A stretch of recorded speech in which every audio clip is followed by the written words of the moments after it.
بسم اللہ الرحمن الرحیم۔ آج نہج البلاغہ میں سے مولا امیر المومنین علیہ السلام کا خطبہ نمبر 18 آپ لوگ سنیں گے۔ فتاویٰ میں علماء کی مختلف الآراء ہونے کی مذمت میں فرمایا، جب ان میں سے کسی ایک کے سامنے کوئی معاملہ فیصلے کے لیے پیش ہوتا ہے تو وہ اپنی رائے سے اس کا حکم لگا دیتا ہے، پھر وہی مسئلہ دوسرے کے سامنے پیش ہوتا ہے تو وہ اس پہلے کے حکم کے خلاف حکم دے دیتا ہے، پھر یہ تمام کے تمام قاضی اپنے اس خلیفہ کے پاس جمع ہوتے ہیں جس نے انہیں قاضی بنا رکھا ہے، تو وہ سب کی رائےوں کو صحیح قرار دیتا ہے،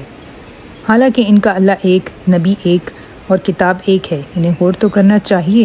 کیا اللہ نے انہیں اختلاف کا حکم دیا تھا اور یہ اختلاف کر کے اس کا حکم بجا لاتے ہیں، یا اس نے تو حقیقتاً اختلاف سے منع کیا ہے اور یہ اختلاف کر کے عمداً اس کی نافرمانی کرنا چاہتے ہیں، یا یہ کہ اللہ نے دین کو ادھورا چھوڑ دیا تھا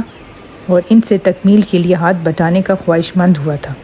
یا یہ کہ اللہ کے شریک تھے کہ انہیں اس کے احکام میں دخل دینے کا حق ہو اور اس پر لازم ہو کہ وہ اس پر رضامند رہے، یا یہ کہ اللہ نے تو دین کو مکمل اتارا تھا مگر اس کے رسول صلی اللہ علیہ وسلم نے اس کے پہنچانے اور ادا کرنے میں کوتاہی کی تھی۔ اللہ نے قرآن میں تو یہ فرمایا ہے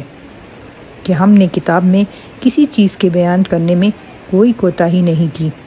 اور اس میں ہر چیز کا واضح بیان کیا ہے، اور یہ بھی کہا ہے کہ قرآن کے بعض حصے بعض حصوں کی تصدیق کرتے ہیں اور اس میں کوئی اختلاف نہیں۔ چنانچہ اللہ کا یہ ارشاد ہے کہ اگر یہ قرآن اللہ کے علاوہ کسی اور کا بھیجا ہوا ہوتا تو تم اس میں کافی اختلاف پاتے، اور یہ کہ اس کا ظاہر خوشنما اور باطن گہرا ہے، نہ اس کے عجائبات مٹنے والے اور نہ ہی اس کے لطائف ختم ہونے والے ہیں۔ ظلمت یعنی جہالت کا پردہ اسی سے چاک کیا جاتا ہے۔